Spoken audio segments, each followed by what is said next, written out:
नमो वरिहन्ताणं नमो सिद्धाणं नमो आयर्याणं नमो उवच्छायाणं नमो लोये सौवसाहुणं नमः श्रीवर्धमानाय निर्धूतकलिलात्मने सालोकानां त्रिलोकानां यद्विद्यादर्पणायते।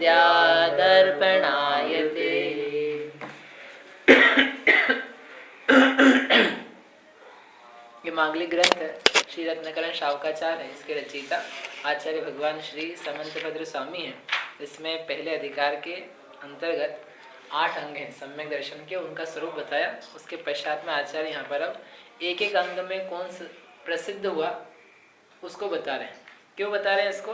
ताकि अपने को समझ में आ जाए कि किस प्रकार से अंग का उत्कृष्ट रूप में पालन किया जाता है। अपने जीवन में भी फिर वह अंग उस रूप में, श्रेष्ठ रूप में पालन हो सके, ये दिखाना इसका प्रयोजन है। तो अपन ने कल देखी थी अनंतमति की कथा। अब पढ़नी अपने को आगे। तीसरा अंग है, उसका नाम है निर्विचिकित्सा। निर्विचिकित्सा अंग के अंतर्गत प्रसिद्ध हुए राजा उद्दायन। सुना नाम? कल तो सुना था। इसके अलावा सुनी पर्व कथा आपने तो पहले करी थी आपके साथ, अब यहाँ पर वापस से करते हैं। तो निर्विचिकित्सा अंग में प्रसिद्ध राजा उद्दायन। एक बार क्या हुआ कि ऊपर सोधर्मेंद्र की सभा चल रही थी। सोधर्मेंद्र की सभा में धर्म चर्चा चल रही थी। तो सोधर्मेंद्र ने खूब जो सम्यक दर्शन है उसका वर्णन किया। सम्यक दर्शन की महानता, सम्यक चारित्र आदि की महानता का वर्णन करके भावना भाई कि अपन मनुष्य बनेंगे और मनुष्य बन के दीक्षा लेकर के कर्म का क्षय करके निर्वाण की प्राप्ति करेंगे। और उसके पहले जो सम्यक दर्शन है, ये 8 अंग सहित है, इसके ऐसे ऐसे अंग है, ऐसा सब वर्णन चल रहा था। तो उनमें से किसी देव को जिज्ञासा हुई, क्या इस अंग में ये जो आप 8 अंग बता रहे हैं, ऐसे कोई सम्यक दृष्टि अभी भी है भारत देश में, इस धरती पर क्या अभी भी पाए जाते हैं? तो उन्होंने कहा कि हाँ, धरती पर अभी भी बहुत सम्यक दृष्टि है, लेकिन उसमें एक अंग का जो पालन करने वाले राजा उद्दायन है, ये काफी निर्विध चिकित्सा अंग में श्रेष्ठ है। इनका सारा सम्यक दर्शन निर्मल है। ऐसा नहीं कि एक ही अंग है, अंग तो इनके सारे हैं, लेकिन ये अंग में इनकी और विशेषता है। ये सारे जगत में एकमात्र सम्यक दृष्टि के रूप में ये प्रसिद्ध हैं अभी। तो जो देव है उनको बड़ा हर्ष हुआ, और एक देव उसमें था, उसको बड़ा आश्चर्य हुआ कि इतने सारे लोग हैं भारत में और इतने धर्मात्मा भी हैं, धर्म का ही पालन करते हैं, मुनिराज वगैरह भी हैं, लेकिन सोधर्म इंद्र ने एक ही नाम लिया और बाकी सबका नाम नहीं लिया। तो ऐसी क्या बात है? ऐसा नहीं हो सकता है। दूसरे लोग भी जरूर इस अंग के पालने वाले होंगे। इस अंग का स्वरूप अपन थोड़ा सा विचार कर ले तो अपने को समझ में आ जाएगा कि आगे क्या आने वाला है। निर्विचिकित्सा अंग में क्या बताया था? किसे कहते हैं निर्विचिकित्सा अंग? ग्लानि का भाव नहीं होना, किसी भी साधर्मी जीव के प्रति ग्लानि का भाव नहीं होना। हाँ, जो साधर्मी है अपने और अपने गुरु वगैरह हैं, इनके प्रति ग्लानि का भाव नहीं होकर के, घृणा का, जुगुप्सा का अभाव होकर के प्रीति का भाव रहे। उसके लिए हेतु दिया था कि यह शरीर है, ये शरीर तो कैसा है? स्वभाव से ही अपवित्र है, अशुचि है। इस देह में कुछ भी शुचिता नहीं है, इसलिए शरीर की अशुचिता दिखाई दे, शरीर में रोग, पीड़ा, मल, मूत्र, पीप, कफ आदि भी दिखाई दे, तब भी इसके कारण से किसी गुणवान जीव को छोड़ना योग्य नहीं है। उसके प्रति घृणा का या ग्लानि का भाव रखना ठीक नहीं है, क्योंकि हम किसी भी साधर्मी को उसके शरीर से नहीं देखते हैं। हम कैसे देखते हैं उसको? उसके गुणों से देखते हैं। जैसे कोई मुनिराज आ रहे हैं तो मुनिराज को अपन नमस्कार करते हैं। क्यों नमस्कार करते हैं? क्योंकि वे गोरे हैं इसलिए नमस्कार करना, और काले हो तो आप कहोगे कि ये कोई बात नहीं है, मुनिराज हैं, भले वो गोरे हों, छोटे हों, लंबे हों, मोटे हों, दुबले हों, हम उनके शरीर को देखते ही नहीं हैं। हमको तो अकेला क्या दिखता है कि ये मुनिराज हैं, ये हमारे संत हैं, ये मार्ग पर चलने वाले हैं, ये तपस्या करने वाले हैं, इनमें गुण हैं, यानी उन गुणों की प्रीति से युक्त होकर के हम नमस्कार करते हैं। ठीक है ना?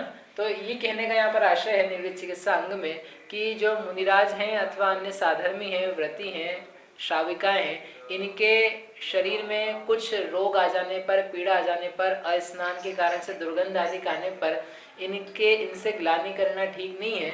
इनसे ग्लानि की जगह प्रीति करना, क्योंकि इनमें गुण पाए जा रहे हैं। इसलिए कहा था निर्जुगुप्सा गुण प्रीति ही, गुणों की प्रीति से जुगुप्सा नहीं करना, वह निर्विचिकित्सा माना गया है। तो उस निर्विचिकित्सा की प्रशंसा राजा उद्यान के लिए सौधर्म इंद्र ने करी। तो उस देव को बड़ा आश्चर्य हुआ और उसको कौतूहल जगा कि बहुत बड़ा भारत देश है, मैं जाता हूँ, जा करके देख करके आऊँगा कि इसी का नाम क्यों लिया है। अन्य भी लोग बहुत सारे धर्मात्मा हैं, उनको भी याद करना चाहिए। तो उसने अपना रूप बदला और रूप बदल करके भारत देश आ गया, मतलब जमीन पर आ गया। और उसने एक मुनि का रूप बनाया। कैसा रूप बनाया? जो बिल्कुल दुबले से, छोटे से, चेहरे से विभत्स, मतलब बहुत रूप सुंदर नहीं जिसका, और बल्कि देखना ही नहीं बने, इस प्रकार का बड़ा अजीब सा रूप बनाया। साथ में शरीर में दुर्गंधित पीप बह रहा है, खून बह रहा है। कुष्ठ रोग समझते, कुष्ठ रोग होता है, उस कुष्ठ रोग से पूरा शरीर व्याप्त कर लिया। और उस कुष्ठ, गलित कुष्ठ यानी रोग बह रहा है जिसमें कुष्ठ गलता है। एक तो होता है सूखा कुष्ठ, उसमें बस कुष्ठ होता है लेकिन कुछ बहता नहीं है। और एक गलित कुष्ठ जिसमें शरीर गलता भी है और शरीर में से पीप बहता रहता है, खून बहता रहता है और दुर्गंध आती है भयंकर। इस प्रकार का उसने अपना माया से क्या बना लिया? शरीर बना लिया। और शरीर बना करके वो आहार चर्या के लिए निकले। मुनिराज का समय है तो वो मुनिराज आहार चर्या के लिए निकले। है कौन वो वास्तव में? मुनि है? मुनि नहीं, देव है। किस लिए निकले वो? परीक्षा करने के लिए। किसकी परीक्षा करने के लिए? कि जगत में उद्यान राजा ही है कि और भी कोई निर्वित चिकित्सा यानी ये ऐसा शरीर देख करके भी कौन मुनि के नजदीक आता है, कौन उसकी परिचर्या करता है, कौन उससे कुछ पूछता है, आहार आदि कराता है, ये देखने के लिए उन्होंने इस प्रकार का रूप बना करके वो निकले। उनको भरोसा था कि बहुत सारे लोग मिलेंगे जो क्या कहेंगे, जो इसके लिए सेवा करने के लिए तत्पर होंगे। तो जैसे वो निकले तो यहाँ पर जिस गांव से निकले तो वहां से शरीर में से भयंकर दुर्गंध निकल रही थी। तो उस दुर्गंध को सहन करने ही लोगों के लिए अशक्य था। तो निकले तो कोई व्यक्ति ने उसका घृणित ऐसा रूप देखा और निर्लज्ज होके अनेक लोग निंदा करे, कोई तिरस्कार करे, कोई यहाँ तक कहने लगे कि इतना भयंकर कुष्ठ रोग होने पर भी इतना शरीर गल रहा है, फिर भी इनको खाने की इच्छा है, ये कितना घृणित है। लोग कहने वाले नाना प्रकार के होते हैं। तो कोई व्यक्ति क्या कह रहा है कि इनका शरीर ऐसा हो गया है, इतना घृणित हो गया है, मरने के नजदीक है, फिर भी क्या है, इसके खाने की इच्छा है। इस प्रकार के किसी ने शब्द कहे। मौत के दिन निकट है, फिर भी भोजन की लालसा दूर नहीं हुई है। इस टाइम तो क्या करना चाहिए, इनको भोजन छोड़ देना चाहिए और बिल्कुल मरने के लिए बैठ जाना चाहिए, ऐसा किसी ने कहा। आगे जाने पर कोई और व्यक्ति बोला, शरीर सड़ गया है, हाथ पैर बेकाम हो गए हैं, ऐसे व्यक्ति का तो मर जाना ही अच्छा है। ऐसे नाना प्रकार के शब्द उस मुनिराज के कानों में पड़ने लगे। कौन है वो? देव। ध्यान रखना, मुनिराज नहीं है, मुनिराज की भी लेकिन ऐसी स्थिति होती है। इससे ये भी समझते रहना, एक साथ वाला जो प्रकरण है कि मुनि बनने पर ऐसे कर्म के उदय भी आ सकते हैं। शरीर घृणित भी हो सकता है, शरीर में पीप भी बह सकता है और लोग ऐसे आक्रोश के, निंदा के वचन भी कह सकते हैं। फिर भी जो अपने समता स्वभाव को नहीं छोड़ते हैं उनकी होती है क्षमा धर्म। अभी लेकिन अपने को मुनिराज का प्रकरण नहीं देखना है, प्रकरण देखना किसका है? राजा का, कि राजा की क्या स्थिति और जनता की क्या स्थिति है। लेकिन मुनिराज के ऊपर भी ऐसे शब्द लोग कहते हैं, और ऐसा नहीं पहले कहते थे, आजकल भी नाना प्रकार के लोग उनके लिए शब्द कहते हैं, नग्न हैं, निर्ग्रंथ हैं, कैसे घूमते हैं, ऐसे कहने वाले भी बहुत लोग हैं। तो इस प्रकार वो मुनिराज को अनेक लोग ऐसा कहने लगे। ऐसा भी कहा, न मालूम यह बदकिस्मत जीवित क्यों रहना चाहता है। इस प्रकार की आलोचना सुन सुन करके वे आगे बढ़ते रहे। यानी उन्होंने ये देखा कि कोई पास नहीं आ रहा है, कोई सेवा करने के लिए, आहार कराने के लिए तत्पर नहीं हो रहा है। कोई आगे जाके एक शावक मिला, वो बोला कि इतना दुख क्यों सहन कर रहा है, ये आहार पानी छोड़ करके तुम तो बैठ जाओ, अथवा कुएं में कूद करके प्राण दे देने चाहिए। श्रावक बोला ऐसा। अब बताओ कैसा श्रावक होगा कि जो ऐसा बोले किसी मुनिराज से या किसी भी व्यक्ति से, मुनिराज तो बहुत बड़ी बात हो गई, किसी व्यक्ति को ऐसा बोले कि तुम्हें प्राण दे देने चाहिए, यानी साक्षात आत्महत्या का उपदेश दे रहा हो, तो वो श्रावक तो श्रावक कहलाने लायक नहीं, मनुष्य कहलाने लायक नहीं। लेकिन ऐसा भी उसको देख करके, उस मुनि को देख करके एक ने ऐसा कहा।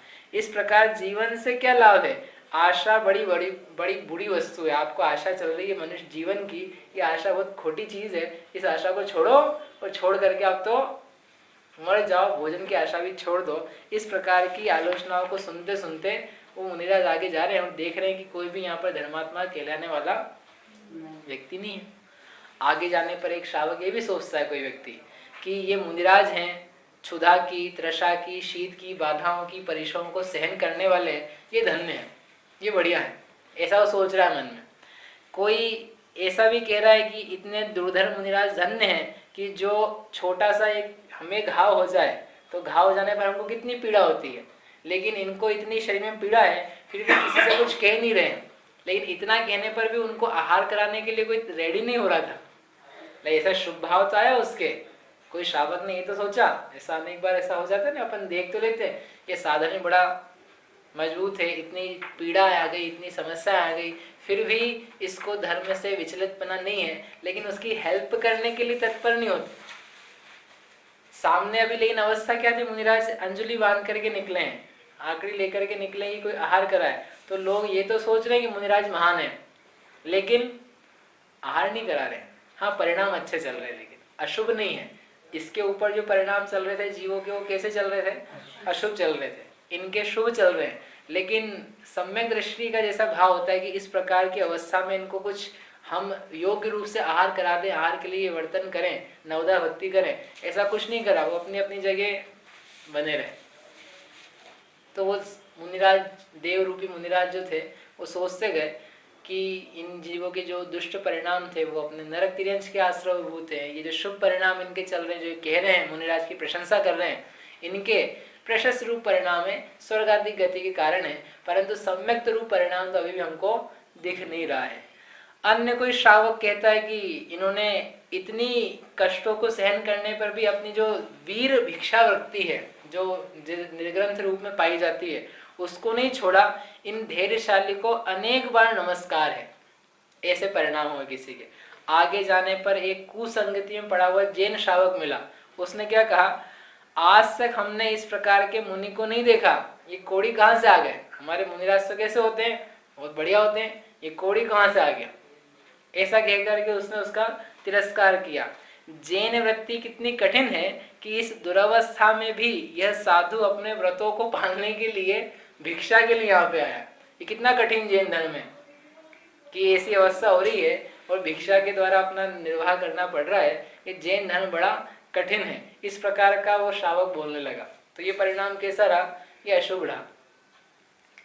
आगे जाने पर कोई जड़मती श्रावक था, वो कह रहा है कि दुर्गंध के मारे नाक फटी जा रही है, सब लोग यहाँ से जल्दी से भाग जाओ, नहीं तो आज ही अपनी मौत आ गई है। ये दुर्गंध के कारण से क्या हो जाएगा, आज ही अपन मर जाएंगे। समझ मारी कि नहीं कथा?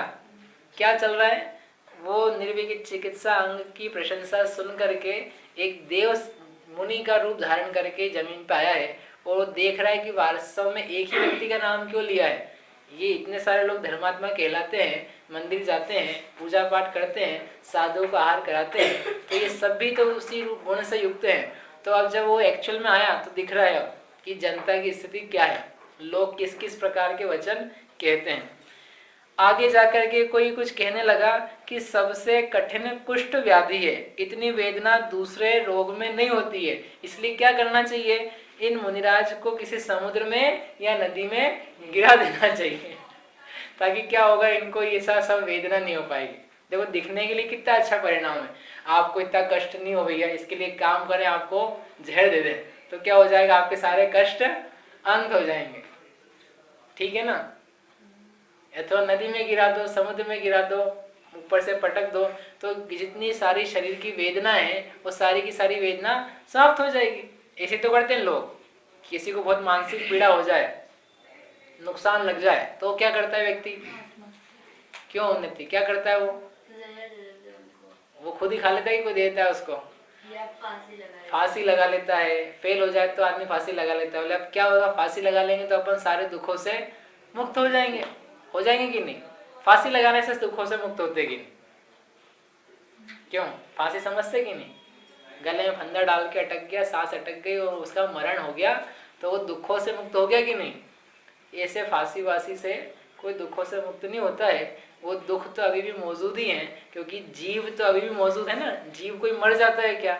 एक देह से निकल के दूसरी देह में चला जाता है। अभी अशुभ पाप कर्मों का उदय था, भविष्य में जहाँ गया होगा नरक में, तिरंज में, वहां भी पाप कर्मों का उदय है, तो वहां और दुख मिलने वाला है। यहाँ पर तो अभी बुद्धि भी थी, तो उस बुद्धि से समस्याओं का क्या करता? निराकरण कर लेता, पाप को नष्ट कर देता।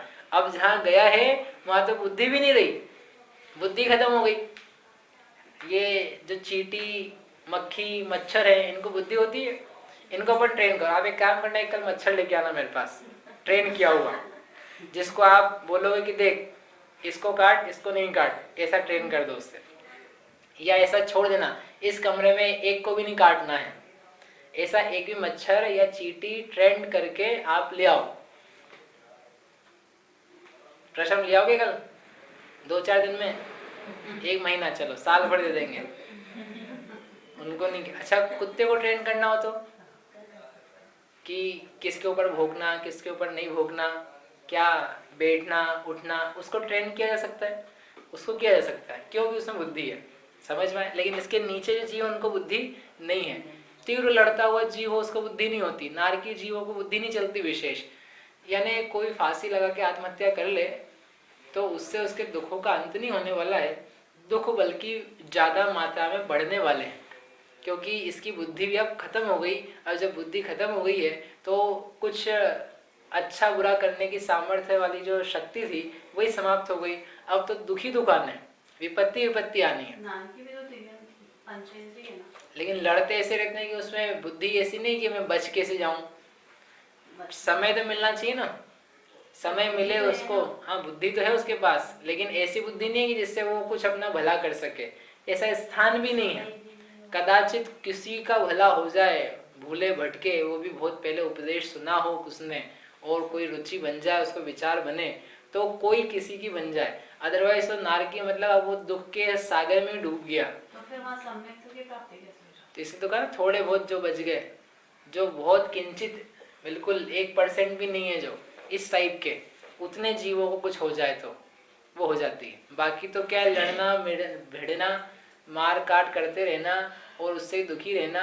अब दूसरे मारते पीटते ही रहेंगे तो सुखी कैसे होगा, अच्छा भाव कैसे उत्पन्न होगा? जैसे किसी व्यक्ति ने आज सोचा कि आत्महत्या करनी, मतलब उसके परिणाम ऐसे चल रहे हैं और उसका गतिबंध पहले ही हो गया है, तो फिर किस हिसाब से उसको गति मिलेगी? आयु उसका पहले ही बन गया है। मतलब कि आयुबंध के तो उस जिस समय उसने परिणाम किया कि मैं मर जाऊं, मैं अपनी आयु का घात कर लूं, तो आयु का घात कर लेने, सोचने मात्र से आयु नहीं बनती। उस जब सोच रहा है तो पाप परिणाम चल रहा है, तो उसके पाप का आश्रय हो रहा है। उसकी जो आयु बांधी हुई भी है उसने, वो भी घट सकती है, उसमें अपकर्षण हो जाता है। मैं बहुत जीऊं तो बढ़ नहीं जाएगी ऐसा सोचने से, लेकिन वो घट जाती है जब बांधी है भविष्य की आयु। किसी को देवायु बन गई तो फिर उसको ऐसे परिणाम नहीं होंगे? किसी को देवायु बन गई तो मरने के परिणाम नहीं होंगे। आत्महत्या के हो भी सकते हैं उसको, हाँ हो सकते हैं।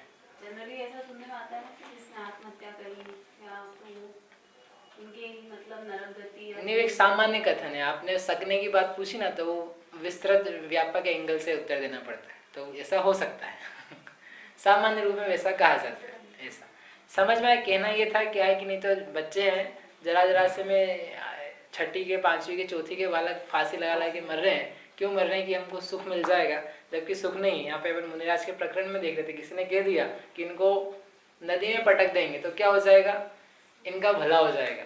और लग कैसा रहा है कि वो व्यक्ति सोच रहा है मैं इनका भला सोच रहा हूँ, लेकिन भला नहीं सोच रहा है, ना खुद का भला सोच रहा है ना दूसरे का भला सोच रहा है। लगता तो कितना है, देखो आपको हम ऐसी दवा दे देंगे कि आप बिल्कुल शांत हो जाओगे, उठोगे ही नहीं, आपकी सारी तकलीफें मिट जाएगी। तो सुनने में अच्छी लगेगी, कौन सी दवा दोगे? बस थोड़ा बहुत जहर देंगे, हमेशा के लिए शांत हो जाओगे। ये कोई उपाय नहीं है, ये तो हिंसा है साक्षात। उसके प्राण हरण किए जा रहे हैं। आपको ही पाप लग रहा है और यदि वो खुशी खुशी ले रहा है जहर को तो उसको ही महापाप लग रहा है। तो ऐसा किसी ने कहा तो वो आगे बढ़े कि यहाँ भी ये श्रावक अच्छे नहीं है।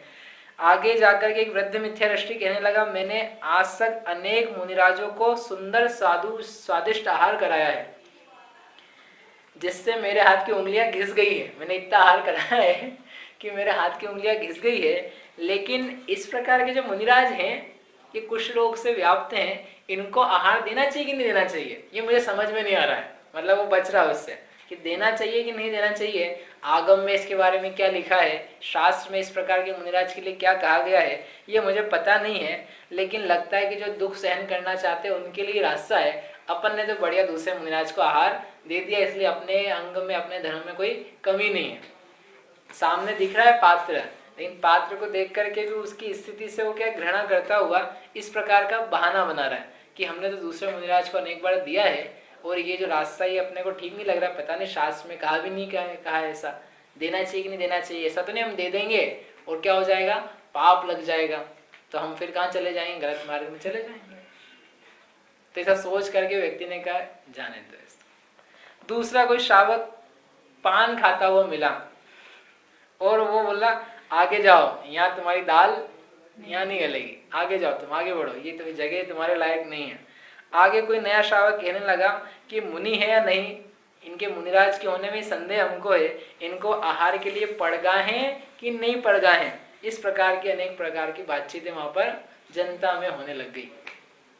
इन्हें पड़गान का सोच रहा है करें ही नहीं कराएं, जबकि रीति क्या शास्त्र की कि आप आहार का समय है, मुनिराज निकले हैं तो उनको आहार के लिए पड़गाना चाहिए। उसके बारे में ये विचार नहीं किया जाता कि ये मुनि आज हमने पहली बार ही देखे हैं, और बल्कि ये तो विशेष बात है कि यदि पहली बार ही देखे हैं और कोई निर्ग्रंथ अवस्था में अंजलि बांध कर मुद्रा के साथ में जा रहा है तो उसको पड़गाना ही कर्तव्य है। ये तो नए ही निकले ना, किसी ने देखा नहीं है, तो ये तो एक श्रावक का सामान्य ही कर्तव्य है कि यदि वे मुद्रा के साथ में आहार के समय पर निकल रहे हैं चर्या के साथ में और तो कोई दोष नहीं दिख रहा ना। देखो दोष क्या चल रहा था, ये शरीरकृत, ये ध्यान रखना। यहाँ पर उन्होंने ये नहीं करा कि कुछ भी विकृत रूप के साथ में कपड़े भी डाल लिए और अपने आप को निर्ग्रंथ कह रहे हैं, तुम मुझे नमस्कार करो, या स्त्रियों को देखते हुए जाएं, या धन ग्रहण करने का भाव, या भिक्षा मांग रहे हो, पैसे मांग रहे हो, ऐसा कुछ विपरीत काम नहीं करा। यदि आप पूरे प्रकरण को देखें तो बात क्या चल रही है विपरीत अकेली, कि उनका शरीर कुष्ठ से व्याप्त है, विभत्स दिख रहा है, दुर्गंध आ रही है, ये शरीरकृत दोष दिखाई दे रहे हैं। ये पाप कर्म के उदय जनित शरीर में दोष दिख रहे हैं। वो अभी भी भूमि देख करके चल रहे हैं, अभी भी पीछे कमंडल लेकर के चल रहे हैं, उनकी मुद्रा भी बनी हुई है, वो क्रोधित नहीं दिख रहे हैं। ये सब बातें उस देव रूप मुनिराज में बनी हुई है। इसे क्या कहना चाहते हैं कि बाहर का रूप और शरीर की व्याधियां दिखने पर भी मुनि को हम मुनि नहीं माने, ये कोई ठीक बात नहीं है, क्योंकि ये सब लोग वही गलतियां करते चले जा रहे थे जितना अपन ने प्रकरण पढ़ा। आगे गए तो मुनिराज को देख करके एक व्यक्ति ने कहा आज तुम पड़गाने चले जाओ, कल मैं चला जाऊंगा। ऐसा करते ना अपन टालने के लिए, आज तुम इनको भोजन करा दो, हम कल करा देंगे, हमारा नंबर कल लगा लेंगे। तो एक व्यक्ति ने कहा आज तुम करा दो। एक व्यक्ति को बैठा हुआ कहने लगा कि हमको लगा पीछे वाले ही करा देंगे, इसलिए हमने तो सारा काम पूरा कर दिया, अब हम नहीं करा पाएंगे। या कोई व्यक्ति कह रहा है अब यहाँ नहीं है तो थोड़ा आगे जाएंगे तो आगे तो इनका आहार हो ही जाएगा, इसलिए इनको आगे जाने तो अपन किसी दूसरे को करा देंगे। ऐसे सब लोगों में बातचीत होती रही। तो मुनिराज आगे बढ़ते गए और उन्होंने समझ लिया कि वास्तव में यहाँ कोई जो सम्यक दृष्टि श्रावक जिसे कहा जा सकता है, जो विनयवंत हो, निर्विध चिकित्सा अंग में परिपूर्ण हो, इस प्रकार का नहीं है। ऐसा जान करके वो आगे वहां से निकल गए। मुनिराज को किसी ने आहार नहीं कराया। ऐसी श्राविकाओं ने भी देखा मुनिराज को, तो उनमें भी मैं कराऊं कि तू कराए, या इनको कौन पड़गा है, पड़गाना कि नहीं पड़गाना, ये मुनि भी है कि नहीं, ऐसे नाना प्रकार के विकल्प को लेकर के वे मुनिराज को कोई पड़गा नहीं पाया। पड़गा नहीं पाया नहीं, इच्छा ही नहीं हुई किसी की। अनेक लोगों ने बीच में प्रशंसा भी करी, इससे पहले कहा था कि ये बढ़िया है, इतनी चर्या पाल रहे हैं, मुनिराज है, निर्ग्रंथ है, दिगंबर इत्यादि, परंतु आहार के देने के लिए कोई भी तत्पर नहीं हुआ। मुनिराज ने कहा चलो सब नगर देख लिया, भारतवर्ष देख लिया, अब आगे बढ़ करके अपन जिस राजा की बात हुई थी उसी के नजदीक चलें, उसको भी देख लें कि वो क्या कहता है। इतने तो सुन लिए अपन ने, उनकी भी सुन लें। तो वो गए, राजा के महल की तरफ गए। राजा के महल की तरफ जैसे गए तो द्वारपाल ने राजा को जाके खबर करी, महाराज एक ऐसे निर्ग्रंथ परंतु कुछ रोग से व्याप बहुत दुर्गंध आ रही है, पूरे नगर में घूम के आ गए, इस प्रकार के मुनिराज आए हैं, आहार की मुद्रा बांधे हैं।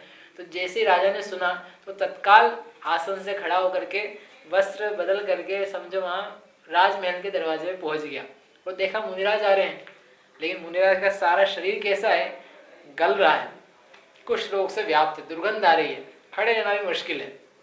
ऐसा होने पर भी वो और राजा की जो रानियां थी वो सब मुनिराज के पड़गान के लिए खड़े हो गए।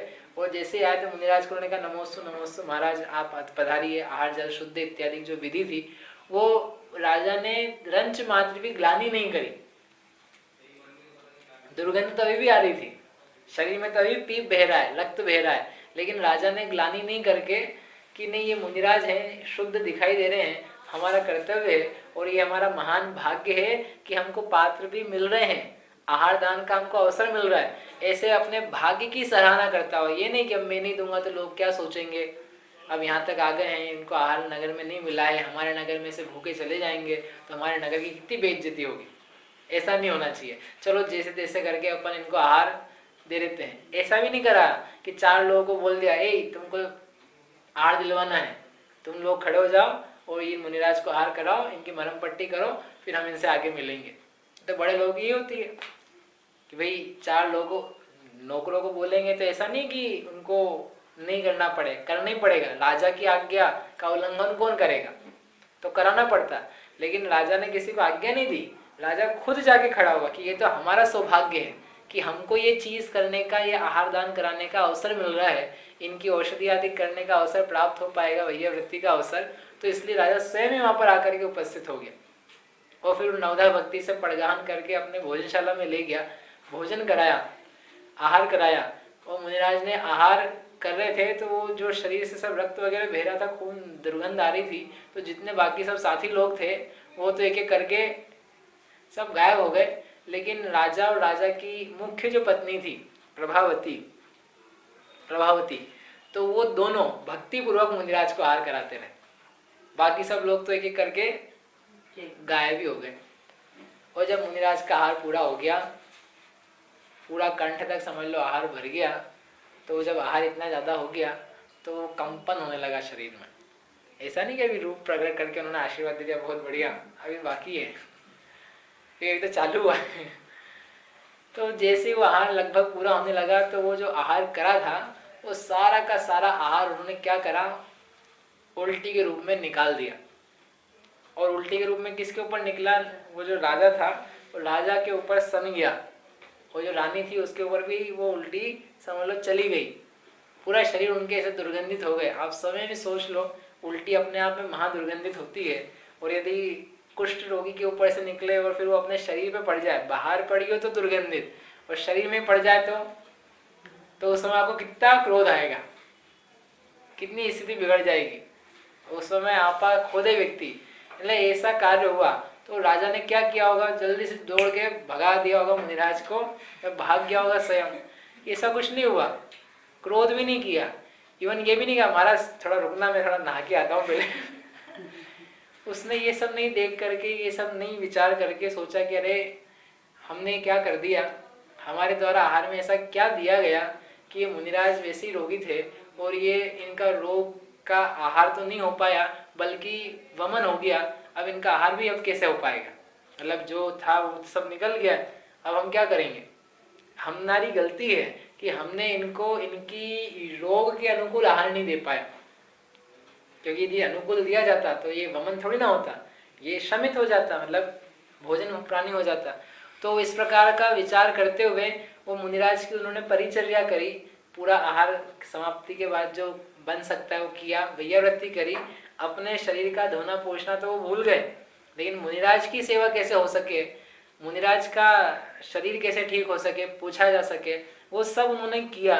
ये देख करके उसको देव को वास्तव में ऐसा लगा कि ये वास्तव में निर्वित चिकित्सा अंग जिसे कहा जा सकता है उसके पात्र हैं। इनकी जो प्रशंसा की गई थी, ये सत्य प्रशंसा की गई थी, तब जाकर के वो अपने असली रूप में आया, और असली रूप में आकर के उसने देखा राजा ने कि अभी तक तो मुनि थे, अब ये क्या हो गया, ये तो एक व्यक्ति खड़ा है यहाँ। तो व्यक्ति ने, फिर देव ने कहा कि ऐसी ऐसी सब बात थी, वहाँ आपकी प्रशंसा हुई थी। वो उस प्रशंसा को सुन करके मुझे आश्चर्य हुआ कि संसार में क्या एक ही व्यक्ति है जो इस निर्वित चिकित्सा अंग का पालक हो, वो बाकी सब लोग धार्मिक हैं। लेकिन आज मैंने देख लिया, परीक्षा कर ली कि आप में जो ऐसी निर्वित चिकित्सा है, जैसा मुनिराजों के प्रति भक्ति भाव है, और धर्म के जो धारक हैं उनके बाहरी रंग रूप और व्याधियों को नहीं देख करके जो गुण हैं उनको देख करके जो आपने धर्म की स्थिति रखी है वो प्रशंसनीय है, वो वास्तव में गुण के तारीफ के काबिल है। इसलिए आप महान हैं, आपकी पत्नी भी महान है, आप दोनों ही शुद्ध सम्यक दृष्टि हैं। ऐसे नाना प्रकार की स्तुति करके वो चला गया। ऐसे राजा उदयन किसमें प्रसिद्ध हुए? निर्वित चिकित्सा अंग में। अपन इस बात से ये समझे विचारें कि हमें इस प्रकार की कितनी भक्ति है, क्योंकि बात यही थी ना, श्लोक में मूल में ये आया था ना, स्वभावतः अशुचौ काये, स्वभाव से जो अशुचि काया है इसमें क्या होना? रत्नत्रय पवित्रते। लेकिन कैसी? रत्नत्रय से पवित्र। ऐसी स्वभाव से अपवित्र देह में जो रत्नत्रय से परंतु पवित्र है, निर्जुगुप्सा गुण प्रीति, जो निर्जुगुप्सा है, जुगुप्सा का अभाव है, बल्कि उनके गुणों में प्रीति है, प्रीति का वात्सल्य का उछलता हुआ परिणाम है, उसका नाम है निर्वित चिकित्सा। तो ऐसे मुनिराज आदि को देख के, आरिका को, शावक को देख करके हमें उनके प्रति, उनके वैयावृत्ति के प्रति अच्छा लगता है, या ऐसा लगता है कि कोई दूसरा कर दे, अपन धन दे देंगे, अपन पैसा दे देंगे, अपने से नहीं बनेगा, अपन वो कर दें वो भी अच्छा है, लेकिन वास्तव में उसके गुणों के प्रति प्रीति बन रही कि नहीं बन रही, हमें स्वयं करने का कितना भाव है, हमें उसके प्रति कितनी बहुमान का कि ये धर्म का पालन कर रहा है, इसने धर्म का सेवन किया है, धर्म अभी भी इसमें पाया जा रहा है, रत्नत्रय पाया जा रहा है, या सम्यक दर्शन ज्ञान पाया जा रहा है, तो ये सेवा के योग्य है, इसकी सेवा में करनी चाहिए, इससे ग्लानि नहीं करनी चाहिए। इस प्रकार का परिणाम अपने कितने हैं? ऐसा तो कोई अपने को भी प्रसंग बना नहीं यद्यपि, लेकिन मतलब इतना बुरा जिसका वर्णन यहाँ पर किया गया कि कोष्ठ ही बहरा हो, लेकिन फिर भी मुनिराजों को या आरिकाओं को अनेक प्रकार के रोग कभी बन सकते हैं, दुर्गंध वाले शरीर से ना आए, लेकिन अन्य प्रकार की कोई स्थिति हो सकती है। उस समय हमारे हृदय में उनके प्रति कैसा परिणाम है, इस प्रकार का उत्कृष्ट परिणाम बने, इसके लिए राजा उदयन अपने लिए आदर्श के रूप में सामने होने चाहिए। अपने ऊपर तो कोई समझ लो वमन भी नहीं कर रहा है, अपने को कोई दुर्गंध भी ऐसी आ नहीं रही है, और दुर्गंध भी आए कदाचित और वमन भी कर दे, तो आप सोचो कि अपना बालक करता है, अपना बालक जब छोटा है और उसको अपन लेके खिला रहे हैं तो वो शौच भी कर देता है, मूत्र भी कर देता है, फिर भी माता बहनें, पिता, पुत्र, दादा दादी सब अरे अरे बच्चा है, और खेल खेल में उसको खिलाते रहते हैं। क्यों खिला लेते हैं? कि उससे अपनत्व है। जब धर्म से अपनत्व होगा तो जो साधर्मी है उनमें इस प्रकार की स्थिति बनने पर भी उससे ग्लानि नहीं होगी, उस प्रकार के वचन नहीं निकलेंगे जो सब रास्ते में लोगों ने कहे थे, ये मर जाए, भिक्षावृत्ति है, कैसे जीना चाहते हैं, कैसे कठोर हृदय हैं, इनको तो गिरा दें तो सुखी हो जाए, ऐसे कुछ तो भी मतलब बेकार के वचन, पाप रूप, वो नहीं कहते, वो अपने से नहीं निकलेंगे। ऐसा निर्वित चिकित्सा अंग हमारे जीवन में प्रकट हो, ऐसा हम समझे। आगे की जो कथा है वो अपन कल पढ़ेंगे। कोई प्रश्न है किसी? नहीं? जैसे इसमें अभी बोलते हैं कि आयु बन जाती है, तो मतलब किस पॉइंट ऑफ टाइम पे बनती आयु ये? हाँ, आयु बन जाती है तो आयु बंधन का अपना अलग एक सेपरेट टॉपिक है, लेकिन लाइफ का 2/3 हिस्सा होता है, वो बीत जाने पर जब एक पहला टाइम आता है अंतर्मुहूर्त, कुछ सेकंड्स, उस समय आयु बंधन का टाइम पाया जाता है। समझो किसी की 60 साल की आयु है तो 40 साल तक आयु नहीं बनती है, जैसे 40 साल कंप्लीट हुए वैसे ही वो रेडी हो गया आयु बनने के लिए। 1 सेकंड के लिए उसको रहेगा, 1 सेकंड एक उदाहरण है, अंतर्मुहूर्त यानी 48 मिनट का समय, तो उतने समय तक वो आयु बांध सकता है। तब भी नहीं बांधेगा तो रेस्ट ऑफ द लाइफ में वापस 2/3 करो, तब 2/3 के बीच में आयु नहीं बंधेगी। जो शेष टाइम आए जैसे 2/3 बीतेगा तब वो वापस से आयु बंधने के योग्य होगा। तब भी नहीं बांधी, वापस से जो शेष बची हुई आयु है फिर उसका 2/3 करो। ऐसे 8 बार त्रिभाग करे जाते हैं, इसको बोलते हैं त्रिभाग करना। आयु त्रिभाग बचने पर बनती है, जितना जितना आयु है उसका 2/3 बिताओ मजे से, उसमें आयु नहीं बंधेगी। और शेष में फिर आयु वैसी बन जाएगी। लेकिन ये पता नहीं चलता ना कि कितना उम्र है कितना हाँ। इसलिए सबको सावधान रहना चाहिए। तो जैसे जो न्यूबॉर्न बेबी होता है या फिर जिनकी बर्थ होने के पहले ही डेथ हो जाती है तो उनकी आयु उस हिसाब से बनती है। हाँ, तो बर्थ होने यानी गर्भ में ही किसी की हाँ। मृत्यु हो गई तो उसका गर्भ का 6 महीना था तो 6 महीने में से उसका- 4 महीने के बाद उसने आयु बांधना अच्छा। वो बांध सकता है उस समय। और कोई पहले ही मर जाए मतलब आयु बांधने के पहले मरने की स्थिति बनने तो मरने के जस्ट पहले आयु बन जाती वहाँ बन सकती कि बांधनी पड़ेगी ना, नहीं बंधी तो जाएगा कहाँ, बिना आयु के कहाँ जाने वाला है। ऐसा जावाणी के ज्ञान ते सूझे लोकालो सो वाणी मस्तक नमो सदा दे